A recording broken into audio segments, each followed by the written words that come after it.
Maggie has sent in the first topic, which is it's a good one. If there was one thing above all others that you recommend as a daily habit for good mental health, what would that be? Hmm. So the tricky thing about answering that question is using that example of a balanced diet. We could try and ask that question in the form of, if there was one food that's best to eat for nutrition, what might that be? We can see the problem with that question. There may be, on average, an answer to it that we could come up with. However, the problem is circumstances would change that. So likewise, what's really needed for you is likely to be very contextually sensitive. In a day-to-day sense, it may vary, just as your nutritional needs will vary. It may be that you've gotten a lot of relaxation recently and you really need to actually be more stimulated and get active. Or it may be the opposite. Maybe you've been too active and you need to chill out and relax for a while. So that's the difficulty. So I think we still need to answer that question, because it's a very important question, because we need to try and find clarity, I suppose, somewhere.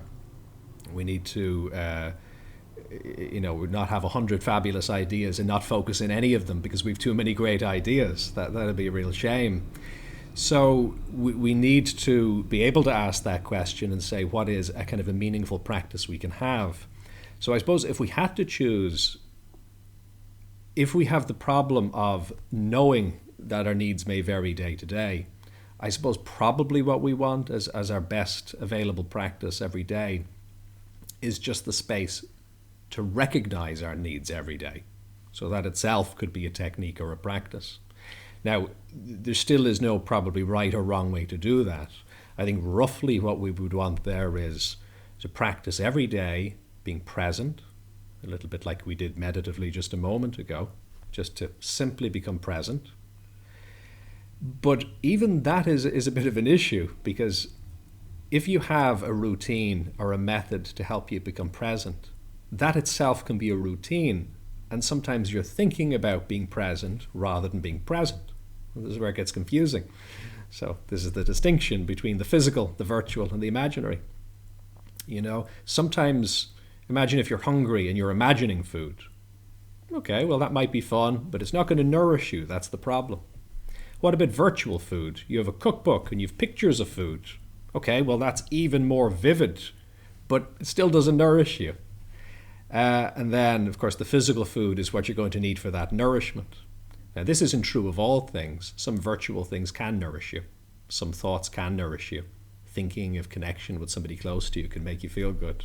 Obviously, connecting with somebody over video is still connection. There's still some interaction happening. So it does depend.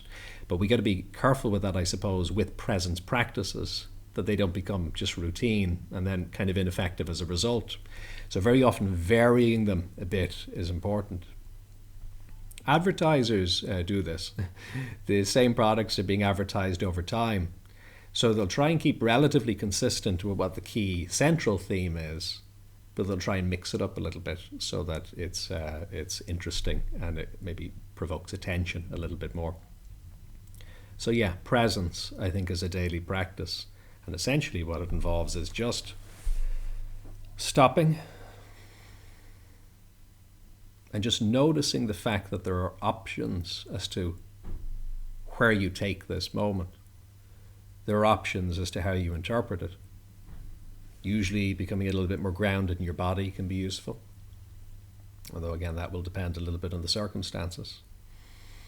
Breathing and just feeling a little bit more in control, but in a natural sense. So I think as long as you're aiming to have some practice like that, you're in a pretty good place. It'll grow from there, but checking in that way daily is really, really useful. If you found this valuable, do like, subscribe, and share. And what's your experience? Do you have any questions or topic suggestions? You can contribute in the comments, on social media using #BodyMindSelf, or at jfl.com.